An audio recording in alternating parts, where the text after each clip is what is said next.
Hello guys, welcome to our channel Reborn as Diva After Breakup Part 5 Chapter 28 Rishabh की पिया के लिए care. अब आगे। अभय अपना सर पकड़ के बैठ गया और अपने सर को दबाने लगा। उसने अपने आंखें खोल ली और कुछ देर बाद वो वॉशरूम जाके फ्रेश हो गया। और कुछ देर बाद वो अपने कमरे में आया और रेडी हो के नीचे जाने लगा। तभी वहाँ रीता आए और बोली, अभय एक गुड न्यूज़ थी। उस दिन तो ग्लोब ऑक्शन में सब गड़बड़ हो गई, पर कल ऑक्शन होस्ट की गई है ग्लोब ऑक्शन में और वहाँ ग्लोब ऑक्शन के जनरल सेक्रेटरी से हम मिल सकते हैं। मेरे डैड उन्हें पहचानते हैं, तो क्या तुम जाना चाहोगे वहाँ? उद्धरण चिन्ह। रीता की बात सुन अभय ने हाँ में सर हिलाया और उसने कहा, पर इस ऑक्शन के लिए हमें क्यों इनवाइट नहीं किया? हम तो इस सिटी के टॉप में आते हैं। फिर भी खैर रुको, मैं प्रणय को कॉल करता हूँ, वो हमारे लिए इनविटेशन कार्ड बुक कर लेगा। ये बोल अभय ने उसके दोस्त प्रणय को कॉल करके 4 इनविटेशन कार्ड लेने के लिए बोला। वही पिया के घर में ऋषभ कब का उठ के पिया के मोम डैड के साथ बैठकर डाइनिंग टेबल पर पिया का ही वेट कर रहा था। पिया वहां आए और अपना सर दबाते हुए ऋषभ से पूछी, ऋषभ तुम कब आए? उद्धरण चिन्ह। पिया की बात सुन विक्रांत जी ने कहा, यो सिली गर्ल, तुम भूल गई, कल तुम ड्रंक थी और ऋषभ ही तुम्हें घर ड्रॉप करा था, कैसे भूल सकती हो पिया? उद्धरण चिन्ह। ऋषभ पिया को देख सोचने लगा, लगता है तुम कल की बात सब भूल गई। ये सोच ऋषभ एक दर्द भरी मुस्कान दे दी। पिया ने अपने पापा की बात सुन अपना एक कान पकड़ के सॉरी कहा और साथ में ऋषभ को थैंक यू भी बोला। पिया की बात सुन ऋषभ ने कहा, कोई बात नहीं, मैं तुम्हारा ही इंतज़ार कर रहा था पिया, तुम्हें एक गुड न्यूज़ देनी थी। पिया ये सुन गौर से सुनी तो ऋषभ ने कहा, वो कल ओवरसीज कलेक्टर्स एक ऑक्शन होस्ट कर रहे हैं ग्लोब ऑक्शन में, और वहाँ एक ऐसी चीज है जो तुम्हारे दादी से रिलेटेड है। पिया ये सुन थोड़ा सोची और फिर खुश होते हुए बोली, क्या ये दादी का ओरिजिनल फिल्म रील है? उद्धरण चिन्ह डॉट। ऋषभ और विक्रांत जी ने हाँ में सर हिला दिया। तो पिया एक्साइटेड होते हुए बोली, मैं वहाँ जरूर जाऊंगी, 30 साल बाद मैं दादी की ओरिजिनल फिल्म रील को देखूंगी, मैं उसे जरूर वापस लाऊंगी पापा, मैं अपने दादी की चीज को संभाल के रखूंगी। उद्धरण चिन्ह। उसकी खुशी देख ऋषभ ने अपने पॉकेट से 2 विप इनविटेशन कार्ड पिया को दिखत हुए कहा, इसलिए मैंने ये इनविटेशन कार्ड भी ले ली है। पिया ये सुन बहुत खुश हो गई और एक झटके में जाके ऋषभ की गले लग गई और इमोशनल होते हुए बोली, ऋषभ तुम कैसे मेरे बिना कहे ही सब समझ जाते हो? उद्धरण चिन्ह। ऋषभ ने बस मुस्कुरा दिया और पिया उससे अलग होके बोली, ठीक है मैं अब जाती हूँ। फिर विक्रांत जी उसे रोक के बोले, पिया बेटा वहाँ जाके मिस्टर साइमन से भी मिल लेना ओके? पिया ने खुशी से हंसते हुए हाँ बोली और डॉट हुए अपने कमरे में फिर चली गई। वो ऋषभ के बारे में सोच मुस्कुराने लगी। उसने कहा, ऋषभ हमेशा मेरे दिल की बात समझ जाता है, मुझे किस चीज से खुशी मिलती है वो हमेशा उसका ध्यान रखता है। आखिर तुम इतने की क्यों हो ऋषभ? पिया के दिल में आज ऋषभ के लिए एक खास जगह बन गई थी। वही पिया के जाते ही विक्रांत जी ने ऋषभ के कंधे पर हाथ रख के कहा, ऋषभ बेटा मैं तुम पर बहुत भरोसा करता हूँ, प्लीज मेरी बेटी को अकेला मत छोड़ना, मैं तो तुम दोनों को हमेशा से साथ देखना चाहता हूँ। ऋषभ ने कहा, अंकल आप चिंता मत कीजिए, मैं पिया का हमेशा ख्याल रखूंगा। उद्धरण चिन्ह। और फिर ऋषभ अपना ब्रेकफास्ट कर वहां से चला गया। क्योंकि उसका शूट भी था इसलिए वो पहले अपने विला जाने वाला था। वो चला गया और विक्रांत जी और पिया की मोम ब्रेकफास्ट करने के बाद ऐसे ही कुछ बातें करने लगे। विक्रांत जी ने पिया की मोम से कहा, मैंने अग्निहोत्री फैमिली से सारे कोलैबोरेशन पूरी तरह से तोड़ दी और उनके शेयर्स गिर रहे हैं। अब उनका रेप्यूटेशन पहले जैसा बिल्कुल नहीं रहेगा। उन लोगों ने मेरी बेटी को सताया था ना, मैं भी उन लोगों को खून के आंसू रुलाऊंगा। उद्धरण चिन्ह। ये सुन पिया की मोम ने कहा, आप ठीक ही कर रहे हैं, इन लोगों के लिए कोई सिंपैथी नहीं रखनी चाहिए। फिर थोड़ी देर बाद पिया नीचे रेडी हो के आए और अपने मोम डैड के बीच बैठ गई।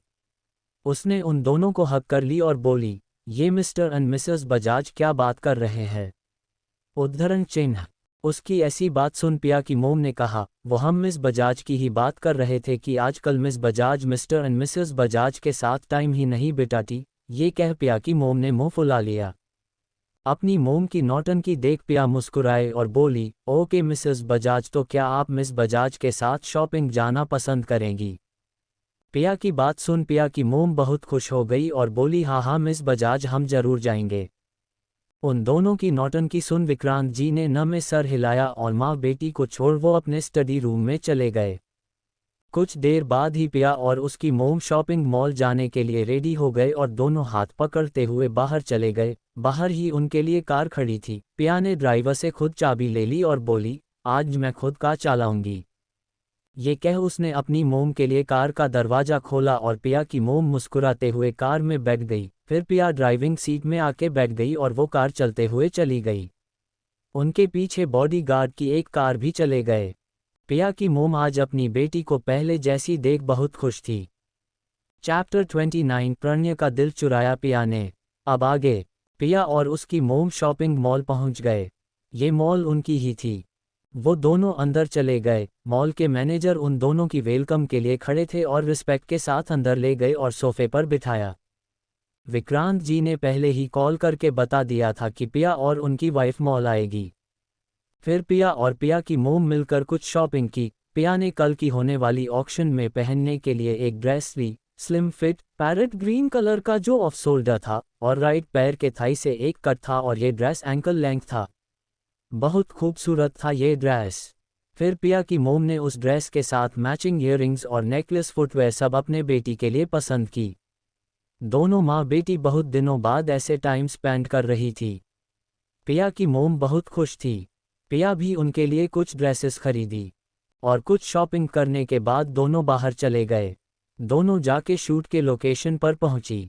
वहां सिर्फ क्रू मेंबर्स और आज के सीन के जो एक्टर्स थे वही थे। ऋषभ भी वही था। ऋषभ उन दोनों के पास आए और बातें करने लगे। पिया क्रू मेंबर्स के पास जाके कुछ बात करने लगी। क्योंकि उसका असिस्टेंट डायरेक्टर था इसलिए पिया को इतना प्रेशर नहीं था। कुछ देर बाद पिया जाने के लिए रेडी हो गई और ऋषभ का भी शूट खत्म हुआ इसलिए वो भी पिया के साथ ही जाने के लिए रेडी हो गया। उसे तो सिर्फ बहाना चाहिए पिया के साथ टाइम स्पेंड करने का। ऋषभ पिया के पास आके बोला, पिया क्या तुम मुझे ड्रॉप कर सकती हो? वो मेरी गाड़ी थोड़ी खराब हो गई है। उद्धरण चिन्ह। ऋषभ की बात सुन पिया की मोम मन मन मुस्कुराने लगी। वो ऋषभ का बहाना समझ चुकी थी।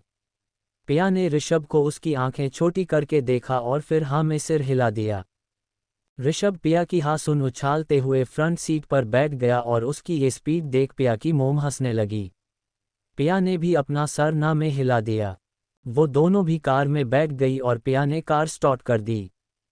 कुछ देर बाद तीनों पिया के घर पहुंच गए। क्योंकि ऋषभ ने रास्ते में ही पिया के मोम को बताया था कि वो पिया की मोम के हाथों का लंच करना चाहता है, इसलिए वो भी यहाँ आ गया। पिया की मोम ऋषभ की बात समझ रही थी। वो अंदर ही अंदर हंस रही थी। वो तीनों अंदर चले गए और पिया अपने रूम में फ्रेश होने चली गई। वो वॉशरूम में चली गई। ऋषभ भी पिया को आज शूट की कुछ इन्फॉर्मेशन देने उसके रूम में चला गया। वो सोफे पर बैठ पिया का इंतजार कर रहा था। पिया नहा के आई और उसने सिर्फ एक टॉवल लपेट रखी थी। उसे पता नहीं था कि ऋषभ उसका इंतजार कर रहा है। पिया बाहर आई। जैसे ही ऋषभ ने वॉशरूम का दरवाज़ा खोलने की आवाज़ सुनी तो उसने नज़र उठा के वहां देखा तो वो देखता ही रह गया। पिया भी ऋषभ को देख शॉक हो गई और ऋषभ की तरफ पीठ करके खड़ी हो गई और बोली, ऋषभ तुम यहाँ क्या कर रहे हो? ऋषभ अब जाके होश में आया और बोला, वो मैं तुम्हें कुछ बताने आया था। मुझे नहीं पता था कि तुम ऐसे ही आ जाओगी। I am sorry. फिर वो जाने के लिए उठा, लेकिन पिया के पैर पानी से भीगा हुआ था, इसलिए वो जैसे ही फिर वॉशरूम जाने वाली थी कि उसका पैर फ्लो पर स्लिप हो गई और उसकी आ की आवाज़ आई। ऋषभ पिया की आवाज़ सुन पीछे मुड़ के देखा तो पाया कि पिया गिरने वाली है, इसलिए वो जल्दी से उसके पास आया और उसे पकड़ने ही वाला था कि तब तक देर हो चुकी थी। दोनों ही नीचे गिर गए और इस वक्त ऋषभ पिया के ऊपर था। दोनों ही एक दूसरे के आंखों में देखने लगे। पिया ऋषभ की आंखों में उसके लिए कैर प्यार और बहुत कुछ देख पा रही थी, पर वो कुछ चीज के वजह से खुद को रोक रही थी। वो ना चाहते हुए भी ऋषभ की तरफ अट्रैक्ट हो रही थी।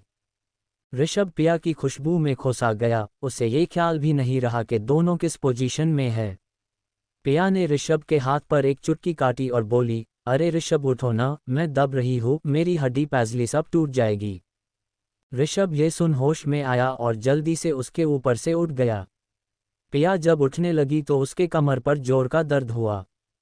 वो फिर से दर्द में चिल्लाए। उसकी आवाज़ सुन ऋषभ फिर उसके पास बैठ गया और बोला, पिया क्या हुआ? पिया उसे मारते हुए बोली, यो ऋषभ, तुम्हारे वजह से मुझे कमर पर मोच आ गई। तुम्हें मैं छोड़ूंगी नहीं ऋषभ। वो दर्द में अपने कमर को दबाते हुए बोली। ऋषभ ने ये सुन कहा, अरे मेरी माँ, मैं तुम्हें ही गिरने से बचाने आया था न, क्या पता था दोनों ही गिर जाएंगे। ये कह उसने जल्दी से पिया को अपने गोद में उठा लिया, तो पिया शॉक होकर बोली, ये तुम क्या कर रहे हो? ऋषभ ने टेढ़ी मुस्कान के साथ उसे छेड़ते हुए बोला, करना तो बहुत कुछ चाहता हूँ, क्या तुम परमिशन दोगी? ऋषभ की बेशर्म वाली बात सुन पिया उसके सीने पर मारने लगी। ऋषभ ने हंसते हुए उसे बेड पर बिठा दिया और उसके लिए कपड़े निकाल के दिया और बोला, ये पहन लो, मैं तुम्हारे लिए हॉट वाटर बैग लेकर आता हूँ, कमर पर लगाने से तुम्हें आराम मिलेगा। ये बोल ऋषभ जल्दी बाहर चला गया और पिया कपड़े पहनने लगी।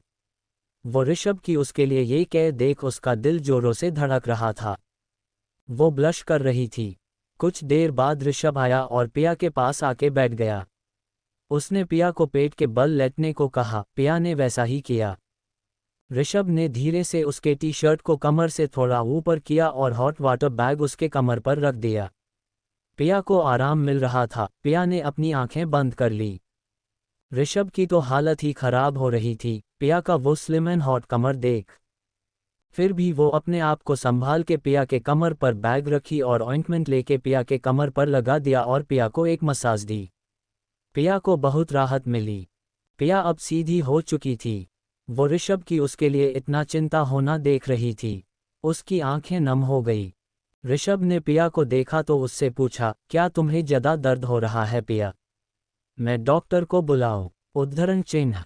पिया ने नमे सर हिला दिया तो ऋषभ ने उसके बाल को सहेला कर बोला, ठीक हो तुम यही रुको, मैं तुम्हारे लिए लंच लेकर आता हूँ, ओके?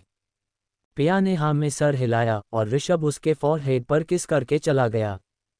पिया उसको जाते हुए देखती रही। उसने कहा, ऋषभ तुम क्यों मेरी इतनी परवाह करते हो? कुछ देर बाद ही ऋषभ आया और पिया को अपने हाथों से खाना खिला दिया और उसको पेन किलर दे के सुला दिया। फिर ऋषभ भी लंच करके अपने घर चला गया। आज का दिन ऐसे ही बीत गया। अगले दिन ऑक्शन का दिन आया। ऋषभ पिया को पिक करने उसके घर आया और पिया अपने रूम में रेडी हो रही थी। पिया रेडी होके बाहर आई तो ऋषभ की नज़र उस पर ही ठहर गई।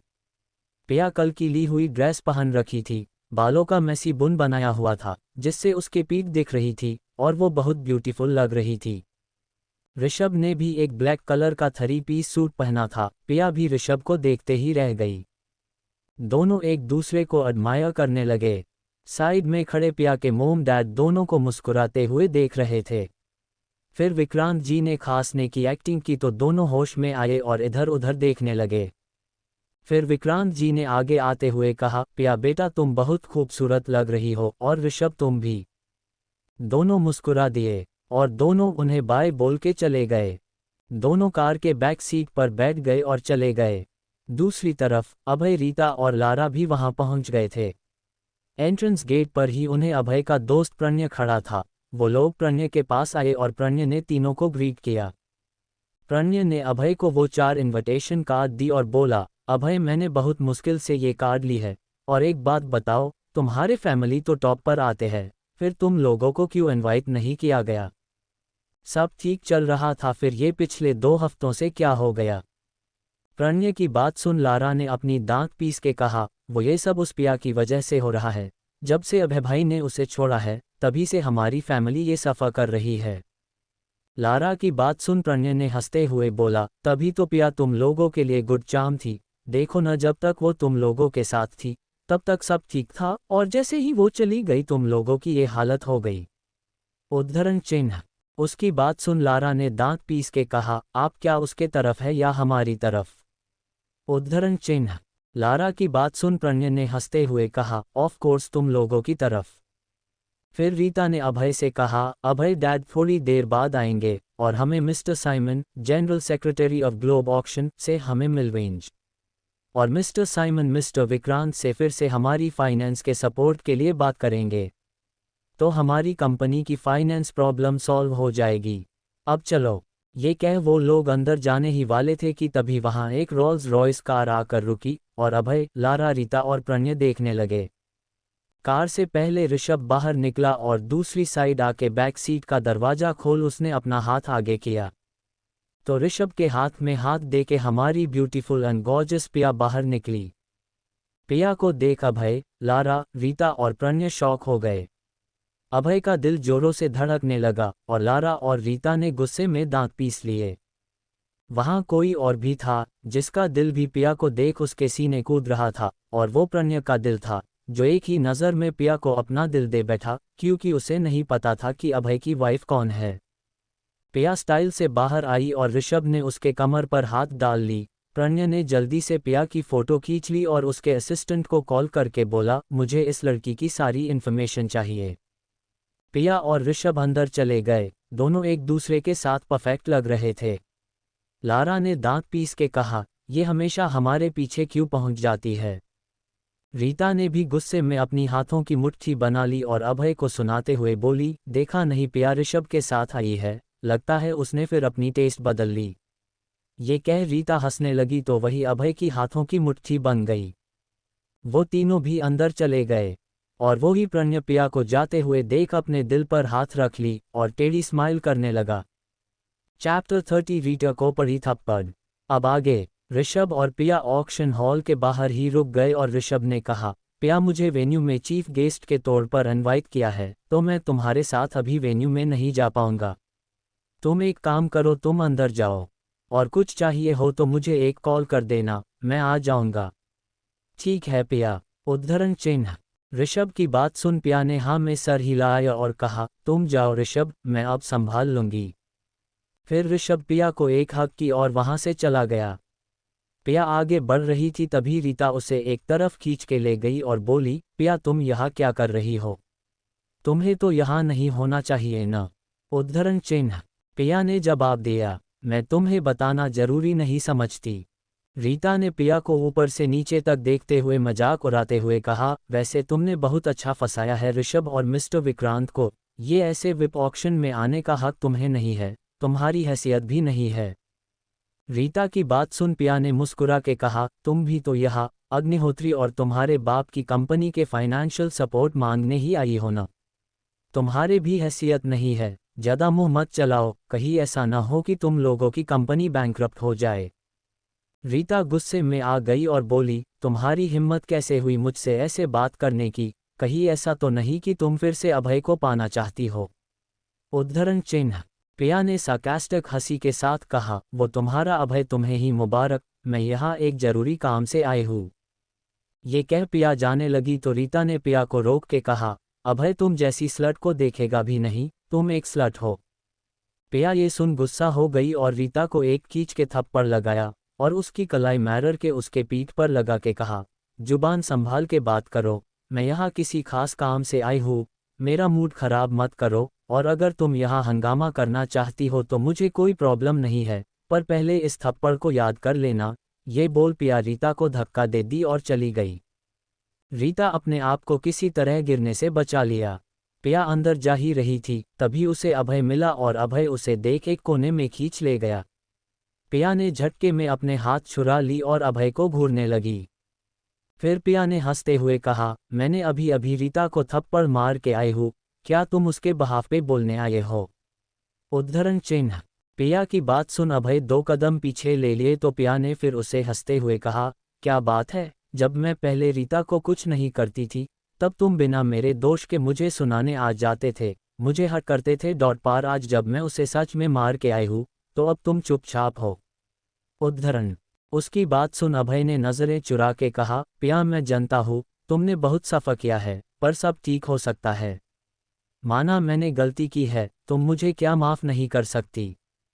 पिया ने अपना मुंह फिर लिया और जाने के लिए मुड़ी तो अभय ने उसे रोक उसके तरफ एक ब्रेसलेट बढ़ाते हुए कहा, ये लो तुम्हारे इस ब्रेसलेट के बदले में कॉम्पेंशन के तौर पर। पिया इस ब्रेसलेट को हाथ में लेके बोली, तुम्हें क्या लगता है तुम ये देने से मुझे पिघला सकते हो, तुम मेरे जज्बा को वापस ला सकते हो। तुम जानते हो मेरी इस ब्रेसलेट से इमोशन जुड़ी थी, मेरी दादी की थी वो, लेकिन ये ब्रेसलेट मेरी दादी के ब्रेसलेट से कीमती नहीं है, ये बोल पिया ने उसे ब्रेसलेट को नीचे पटक दी और टूट गया। अभय देखता ही रह गया। पिया ने अभय को देख टेढ़ी मुस्कान के साथ कहा, एक ब्रेसलेट तुम्हारे बहन ने मेरी तोड़ी थी, इसलिए आज मैंने तुम्हारी ब्रेसलेट तोड़ दी। हिसाब बराबर। ये कह के पिया ने उस ब्रेसलेट को अपने हील से कुचल के वहां से चली गई। अभय उसे जाते देखता ही रह गया। उसने खुद से कहा, पिया तुम इतना बदल गई। पिया ऑक्शन हॉल में एंट्री ली तो उसे लारा ने देख रोक ली और बोली, तुम पिया यहाँ क्या कर रही हो? और तुमने हमें नहीं देखा क्या, जो ये अनदेखा कर जा रही हो? उद्धरण चिन्ह।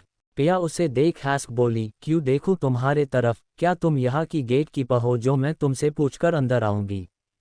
लारा पिया की बात सुन गुस्से में आ गई और पिया को कुछ बोलने ही वाली थी कि रीता ने उसे रोक लिया। रीता अपने गाल को पकड़ रखी थी, जिस गाल पर पिया ने उसे थप्पड़ मारा था। लारा ने रीता को देख बोली, भाभी आपके गाल पर क्या हो गया? ये इतना रेड क्यों हो रहा है? उद्धरण चिन्ह। रीता ये सुन घबरा गई और जबरन मुस्कुरा के बोली, लगता है आग का टेम्परेचर ज़्यादा है, इसलिए ऐसा हो रहा है शायद। ये कह रीता लारा को खींच के दूसरी तरफ ले गई। पिया ये देख टेढ़ी मुस्कुराने लगी और अपने सीट पर जाके बैठ गई।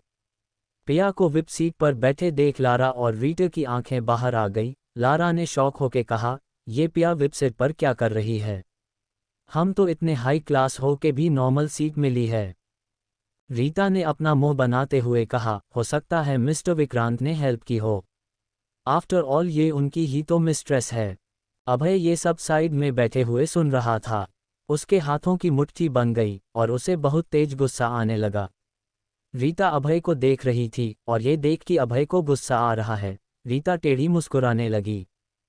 अभय चोरी चोरी से पिया को ही देख रहा था, उसे बस पिया ही नजर आ रही थी। रीता ने जब देखा कि अभय पिया को ही घूर रहा है तो वो गुस्से में अपने जबड़े कस लिए। चा 32 रीता का प्लान। रीता, लारा, अभय एक साइड पर बैठे हुए थे जो विप सेक्शन नहीं था, और वो ही पिया विप सेक्शन पर बैठी हुई थी। जो पिया को वहां बैठे देख वो तीनों जल भून के राख हो गए थे। रीता और लारा अभय को भड़काने में कोई कमी नहीं छोड़ी। पिया को देख लारा ने अभय से कहा, भाई ये पिया विप सेक्शन में कैसे बैठ सकती है? वो तो सिर्फ नॉर्मल सी लड़की है ना। उद्धरण चिन्ह। ये सुन रीता ने मजाक भरी हंसी के साथ कहा, तुम भूल गई क्या, वो तो मिस्टर विक्रांत की मिस्ट्रेस है ना। और मैंने सुना है यहाँ जिस चीज की बिड होने वाली है वो चीज किसी फिल्म रील की है जो 50 साल पुराना है। मे बी वो रील जीत के पिया मिस्टर विक्रांत को गिफ्ट करना चाहती हो। और मैंने सुना है कि ग्लोब ऑक्शन के जनरल सेक्रेटरी को ये फिल्म वगैरह में बहुत दिलचस्प है, तो हम वो यहाँ जीत के अगर जनरल सेक्रेटरी को गिफ्ट करे तो वो हमारी हेल्प जरूर करेंगे। ये सुन अभय ने हाँ में सर हिलाया और फिर पिया को देखने लगा। तभी लारा ने पिया से कहा, पिया तुम क्यों हमसे कम्पीट करना चाहती हो? पीछे हट जाओ, क्योंकि इसके बाद हम तो वैसे के वैसे ही अमीर रहेंगे, लेकिन तुम जरूर सड़क पर आ जाओगी। ये सुन पिया ने कहा, देख लेंगे कौन सड़क पर आता है, और वैसे भी तुम्हें मेरी फिक्र करने की कोई ज़रूरत नहीं है, समझी? पिया का जवाब सुन लारा दांत पीसने लगी और अपने मन में सोचने लगी, मैं तुम्हें सबक जरूर सिखाऊंगी पिया। फिर कुछ देर बाद ही ऑक्शन शुरू हुआ और फिल्म रील लेकर फ्रंट पर रख दिया गया। वहां होस्ट उस फिल्म रील की तरफ पॉइंट करके बोलना शुरू किया कि ये है हमारी देश की पहली ओरिजिनल फिल्म रील जो 50 साल पुराना है, और ये हमारी देश की पहली लेडी फिल्म डायरेक्टर की फिल्म रील है। उस रील को देख पिया इमोशनल हो गई। उसे अपनी दादी की याद आई, जो बचपन में पिया अपने दादी को कहा करती थी कि दादी मैं आपके जैसा डायरेक्टर बनना चाहती हूँ।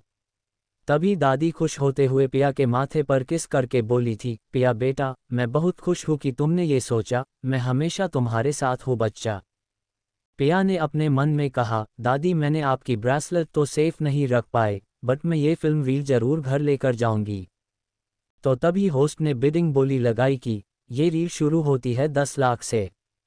तभी पिया ने बिड की 1 करोड़ की। ये सुन सबकी आंखें बाहर ही आ गई थी, सबने हैरानी से पिया को देखने लगे। लारा ने कहा, ये पिया सीधे 1 करोड़ में पहुंच गई, मतलब ये चाहती ही नहीं कि कोई और बिड करे। तभी रीता ने कहा 2 करोड़। पिया ने फिर कहा 3 करोड़। अब सिर्फ पिया और रीता के बीच कंपटीशन शुरू हो गई। ऐसे करते करते 10 करोड़ तक पहुंच गई जो पिया ने बिड करी थी। ये सुन लारा ने पिया को देख कहा, पिया ये तुम इतना अमाउंट जो लगा रही हो, असलियत में इतना है क्या तुम्हारे पास? और प्लीज़ बैक ऑफ कर जाओ, खामखा तुम्हें एम्ब्रेसमेंट होगी। पिया ने दांत पीस कर कहा, ये मेरे लिए बहुत इम्पॉर्टेंट है, तुम लोग पीछे हटो क्योंकि तुम लोग सिर्फ ये मुझसे जितना चाहते हो, लेकिन ये मेरी इमोशन से जुड़ी हुई है। रीता ने अभय से फुसफुसा के कहा, देखा अभय, ये पिया मिस्टर विक्रांत को गिफ्ट करना चाहती है, इसलिए तो इमोशन जुड़ी हुई है। कहा, अब तो मैं किसी भी कीमत पर जीतूंगी ही, चाहे कुछ भी क्यों न करना पड़े। अभय ने फिर अपना कार्ड रीता के हाथ में देके कहा, raising your bidding Rita. Rita ये देख टेढ़ी स्माइल करने लगी। फिर लारा ने भी मन में सोचा, पिया को हराने के लिए कुछ तो करना पड़ेगा। ये सोच वो उठ खड़ी हुई और सबको बोलने लगी कि हेलो एवरीवन, ये जो यहाँ बैठी है मिस पिया, ये एक मामूली सी लड़की है, ये यहाँ ग्लोब ऑक्शन जैसे फंक्शन पर बैठना डिजर्व नहीं करती, प्लीज़ इसे बाहर निकालिए। ये सुन होस्ट ने कहा, यहाँ पर जो लोग आए हैं सभी के फाइनेंशियल बैकग्राउंड चेक करके ही एंट्री दी गई है, तो आप प्लीज़ नॉइस मत करिए और अपनी सीट पर बैठ जाइए। लारा गुस्से में लाल पीली हो गई। उसने कहा, ये कैसे हो सकता है? पिया हमसे भी ऊपर कैसे हो सकती है? तभी होस्ट ने कहा, अटेंशन एवरीवन, पहला हाफ एंड आवर खत्म हो चुकी है, तो अब आगे 15 मिनट बाद शुरू होगा। ये कह होस्ट चला गया और पिया भी वॉशरूम के लिए चली गई। लेकिन वो तीनों प्राणी वही बैठे रहे। हा, ये तीनों महाप्राणी और कोई नहीं, रीता, लारा और अभय थे। रीता ने पिया को हरने के लिए अपने मन में कुछ सोचा और तभी उसकी नज़र पिया के टेबल पर रखी बिडिंग पैडल पर गई और वो लारा को इशारा करके वो पैडल लाने के लिए बोला। और लारा ने भी टेढ़ी स्माइल कर उठी और पिया का पैडल छुपके से लाके अपने टेबल पर रख लिया। ये देख रीता अपने मन में बोली, अब कैसे बिड करोगी पिया, क्योंकि इसके बिना तो तुम बिड कर ही नहीं पाओगी। और वो मन ही मन हंसने लगी। ऐसे ही 15 मिनट बीत गए और सब वापस अपने अपने सीट पर आ गए। होस्ट ने फिर अपनी काम कंटिन्यू करी और बोला, तो लास्ट बिड करी थी मिस पिया ने जो 10 करोड़ का था, क्या कोई फिर बिड करना चाहते हैं? उद्धरण चिन्ह। तभी रीता ने बड़े ही घमंड से कहा, जी जरूर, और मैं बिड कर रही हूँ 10 करोड़ और 10,000 की। ये बोल रीता पिया को देखने लगी। चैप्टर 33, लारा को परी थप्पड़। अब आगे। रीता की बात सुन पिया अपने बीड रेस करने के लिए जब अपनी पैडल को हाथ में लेनी चाही तो वो अपनी जगह उसे नहीं मिला। पिया टेबल पर देखने लगी, वो ढूंढने लगी, लेकिन उसे नहीं मिला। दूसरी तरफ होस्ट बार बार कह रहा था कि कोई और बोली लगाना चाहते हैं क्या? पिया बेचैन हो गई। दूसरी तरफ होस्ट ने 1-2 काउंट करना शुरू कर दिया। पिया तभी उठी और बोली, मैं बीड रेस करना चाहती हूँ। तो होस्ट ने बताया, तो अपनी पैडल उठा के रेस करे मैम। उद्धरण चिन्ह। पिया ने घबराते हुए कहा, पर मेरी पैडल मिल नहीं रही, क्या आप थोड़ी देर रुक सकते हैं? उद्धरण चिन्ह। होस्ट ने कहा, अगर आपके पास पैडल है तो तभी आप बीट कर सकती है। पिया रिक्वेस्ट करती रही पर होस्ट भी नियम के खिलाफ नहीं जा सकता था। होस्ट ने फाइनल की और वो फिल्म रील रीता के नाम पर सोल्ड हो गई। पिया के कदम पीछे हट गए। वो टूट गई। उसकी आंखों से आंसू बहने लगी। रीता ने घमंड से उठते हुए कॉन्ट्रैक्ट साइन करी और फिल्म रील को अपने हाथों में ले लिया। रीता पिया को देख के एक ईवाइल स्माइल पास कर दी। अभय और लारा भी उठ खड़े हुए। अभय पिया को रोते हुए देख रहा था। उसे इस वजह से गुस्सा आ रहा था कि पिया ये बीड हान से मिस्टर विक्रांत को गिफ्ट नहीं कर पाई इसलिए रो रही है। उसे बहुत गुस्सा आया। फिर रीता ने वो फिल्म रील हाथों में लेके उलट पलट करके देखने लगी और बोली, ये तो दिखने में कुछ खास नहीं लग रहा, इसे मैं जनरल सेक्रेटरी को गिफ्ट कर दूंगी और हमारी फाइनेंशियल प्रॉब्लम सॉल्व हो जाएगी। ये देख ही रही थी उसके हाथों से वो रील गिरने को हुई तो पिया की जान अटक गई और वो आगे आके वो गिरने से बचा लिया। ये देख रीता ने उसे थोड़ा सा धक्का दिया और बोली, ये क्या कर रही हो तुम? अब ये चीज मेरी हो चुकी है तो तुम इसके पास भी मत आओ। उद्धरण चिन्ह। पिया ने गुस्से में देख के कहा, तुमने जीत लिया है तो इसे संभल के भी रखो। यू नो वॉट, तुम्हें इसकी कोई वैल्यू नहीं है, तुमने सिर्फ मुझे नीचा दिखाने के लिए ये करी है। और मेरी पैडल अचानक गायब कहाँ हो गई? इसमें हो न हो तुम लोगों का ही हाथ है। रीता ने जोर से हंसी और बोली, ये रील जीत नहीं पाई तो गुस्से में पागल हो रही हो। उद्धरण चिन्ह। पिया ने कहा, तुम्हें पता भी नहीं ये मेरे लिए कितना इम्पोर्टेंट है, मेरी इमोशन से जुड़ी है, तुम और क्या ही कर सकती हो। तुम्हें तो आदत है दूसरों के दिल को दुखना। तुम एक निहती एक घटिया औरत हो रीता, तुम्हारा दिल काला है, तुम्हें सिर्फ दूसरों को तकलीफ देनी आती है। इनफैक्ट तुम तीनों एक जैसे हो, काला दिल वाला। एक दिन मैं तुम लोगों की ऐसी हालत करूंगी न, कहीं रहने के लायक नहीं रहोगे। और वो दिन आ रहा है। कितना उड़ना है उड़ लो, क्योंकि ज़्यादा ऊंचाई से जब कोई गिरता है न, दर्द और तकलीफ भी उतनी ही होती है। पिया की बात सुन अभय गुस्से में तिलमिला गया और बोला, पिया क्या तुम पागल हो गई हो? ये कैसी पागल वाली हरकत कर रही हो? एक रील ही तो था न ये। उद्धरण चिन्ह। पिया ने दांत पीस के अभय को देख कहा, तुम तो चुप ही रहो, तुम भी थे इन दोनों के साजिश में। तुमने चीट करना कब से? अब मैं तो भूल ही गई थी, तुम तो चीट करना बहुत पहले से ही जानते हो, अब क्या ही बात है। और तुमसे उम्मीद भी क्या कर सकती हूँ? तुम तो इनसे गए गुजरे हो। तुम न एक काम करना, रीटा के पल्लू में बंध जाना, उसके इसरो पर नाचना, तुम्हें ज़्यादा सूट करेगा। Bloody non sense. पिया की कड़वी बातें सुन लारा ने उसे धक्का दे दिया। पिया को अंदाजा नहीं था कि लारा ऐसे अचानक कर देगी।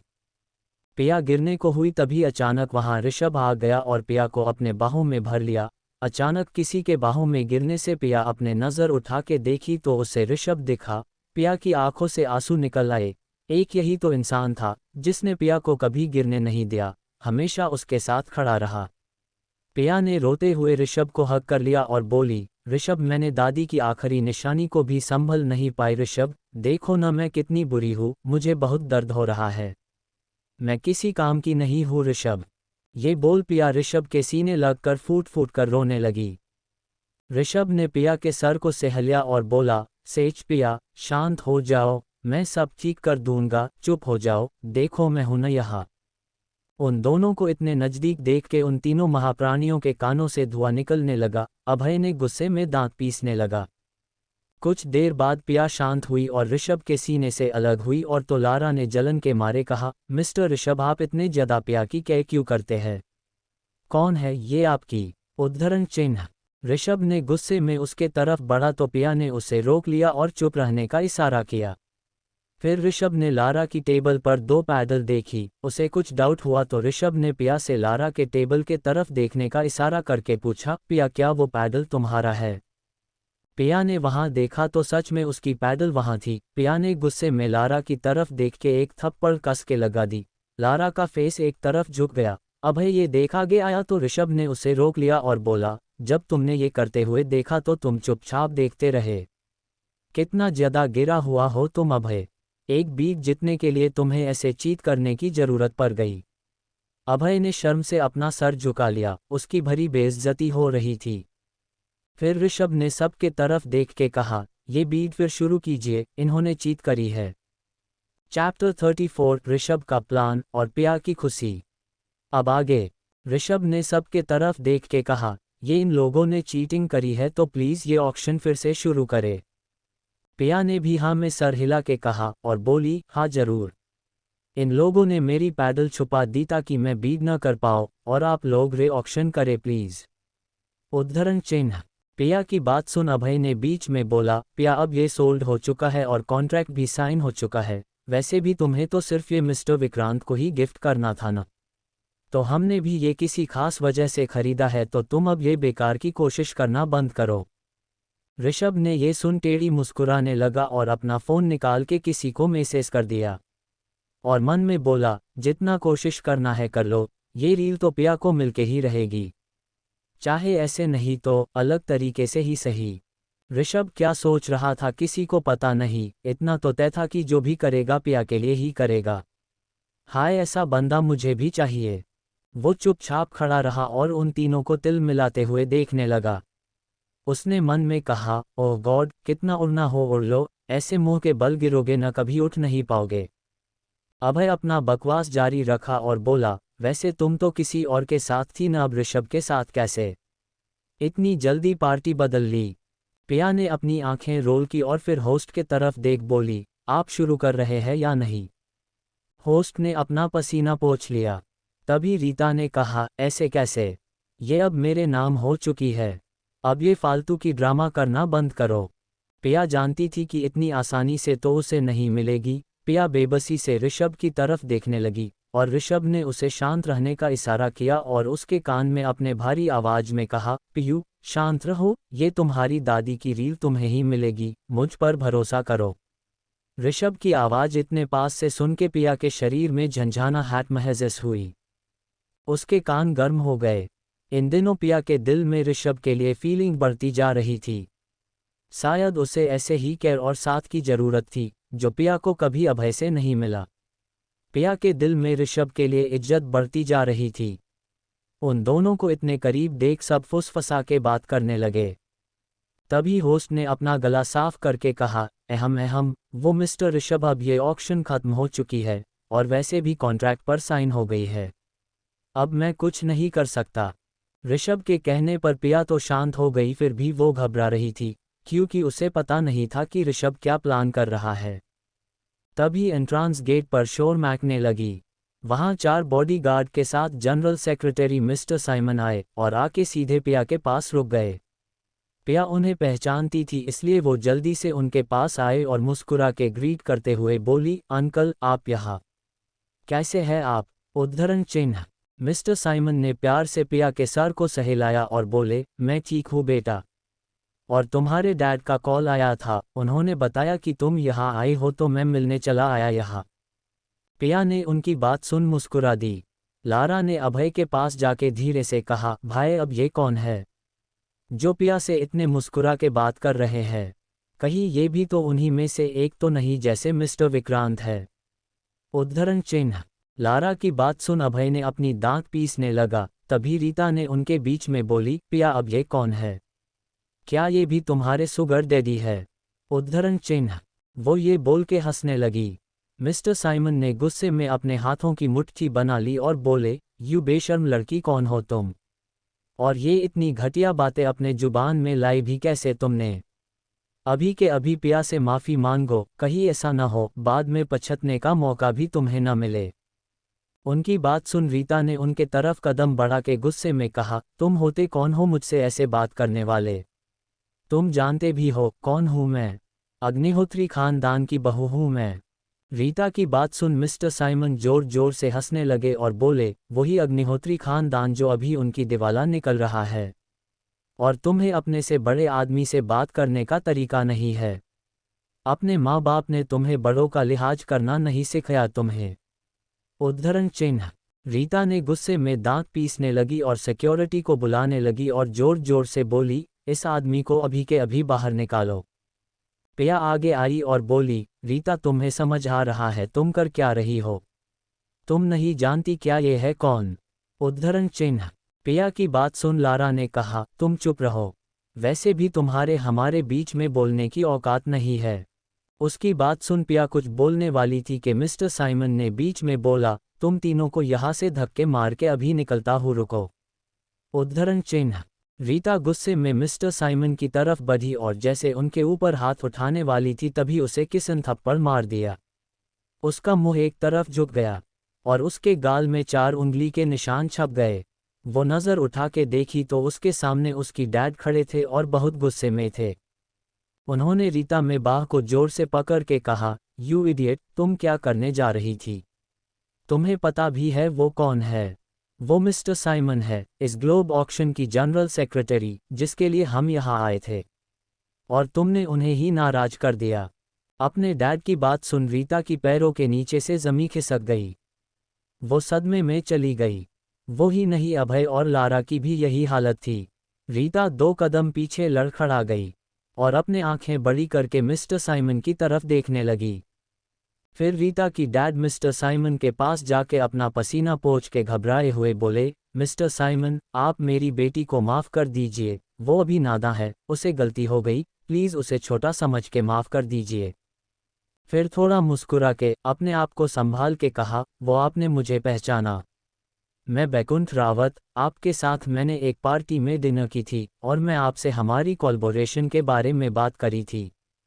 उनकी बात सुन मिस्टर साइमन ने एक हंसी के साथ बोले, ओह याद आया, हमने बात की थी। उनको हंसते देख बैकुंठ जी ने सोचा मिस्टर साइमन ने शायद उन्हें माफ़ कर दिया, ये सोच वो मुस्कुराते हुए रीता के हाथ से वो फिल्म रील ली और मिस्टर साइमन की तरफ बढ़ाते हुए बोले, ये लीजिए हमारी तरफ से छोटी सी गिफ्ट। हमने सुना था कि आपको ये फिल्म बहुत पसंद है, तो हमने सिर्फ आपके लिए इस ऑक्शन में शामिल हुए थे। मिस्टर साइमन ने भी वो रील अपने हाथों में ली और मुस्कुराते हुए बोले, हाँ मुझे पसंद है। ये बोल उन्होंने वो रील एक बॉडीगार्ड के हाथों में दी और बोले, इसे संभाल के रखो और ऑक्शन खत्म होने के बाद पिया को ये हैंड ओवर कर देना। उनकी बात सुन पिया को एक झटका लगा और वो ऋषभ को देखने लगी और उसके आंखों से आंसू बह निकले। ऋषभ ने एक स्माइल पास कर दी।